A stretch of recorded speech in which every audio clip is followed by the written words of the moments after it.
ሰላም ቤተሰብ እንዴት ናችሁ? ደህና ናችሁ ወይ?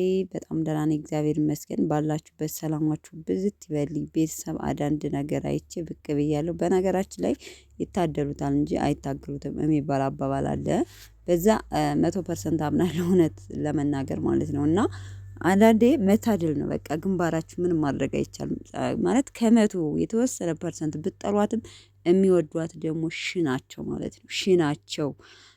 እና አለ መቼም 100 በመቶ ሰው ይወደኛል ማለት አይደለም። የሚጠላኝም ማለት የሚጠላችሁ ደግሞ የእናንተን ውድቀት የሚፈልግ በእናንተ የሚቀና ነው። የሚጠላችሁ ሰው ይሄ 100% እርግጠኛ ሆኜ የምነግራችሁ ማለት ነው እንጂ ይቺ ልጅ አሁን እዚህ ቦታ ላይ የምትሰደብበት ምክንያት ምንም ጥፋት የለባትም። ደግሞ ምንም ሀይሚ አሁን የምትሰደብ ልጅ አይደለችም። ምንም የሚሰደብም ነገር የሚያሰድብም ነገር የላትም። በነገራችን ላይ አንዳንድ ነገር ለሰው ለማይመቸው ነገር ሊኖር ይችላል። ግን ደግሞ የሚሰደብ ነገር ላይደርስ ይችላል። ግን ደግሞ ሰሞኑን እየተፈጠረ ባለው አምስላት በመሃላቸው ገብታ እየበጠበጠቻቸው ነው። ሀይሚ ፌንት ነቅላ ከመውደቅም ደርሳ ትናንትና ቪዲዮም ሰርተዋል። በቀደም ወደቀች። ትናንትና ያው በሀይሚ ቤት ለቀው ነበረ። ያው ከብሩኬ ቤት ብሩኬን ብዙ ነገር ተናግሯል። በነገራችን ላይ ማታ ማታ አልመቸኝ እያለ ነው ቤተሰብ እያሰብነው ወይም ደግሞ ወደ አላሰብነው ደረጃ እየሄደብን ነው።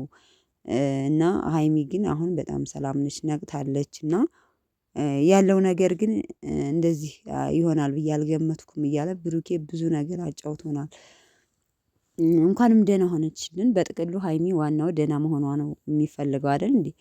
እሷ ምንም እንድትሆንብን አንፈልግም። እና በዛ ጉዳይ ተነስታችሁ ደግሞ በሀይሚ የምትቀኑ ሀይሚን እንትን የምትሉ አላችሁ። እና ብዙ ልጆች ቲክታክ ላይም እንደዚሁም ደግሞ እየሰሩ ነው።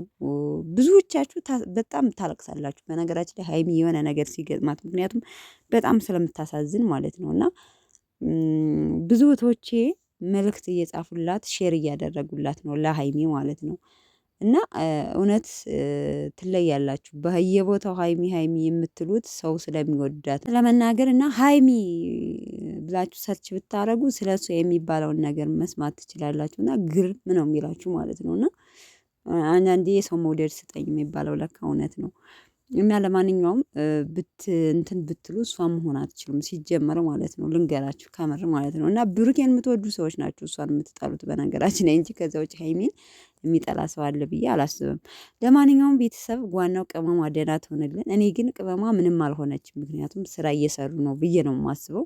አሁንም ወደፊትም እላለሁኝ እንጂ ቅመሟ ምንም ሌላ ነገር የደረሰባት ነገር አይመስለኝም።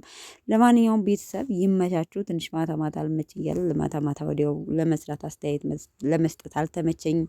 እወዳችኋለሁ ቤተሰቦቼ። ቅመሟን ደግሞ እንደዚህ ጣፋጭ ጭምር እያደረግኩ ብቅ አደርግላችኋለሁ ማለት ነው። እወዳችኋለሁ። መልካም ቆይታ። ዛሬ በብሩኬ ቤት እንጠብቃችኋለን ቤተሰብ። ባይ ባይ።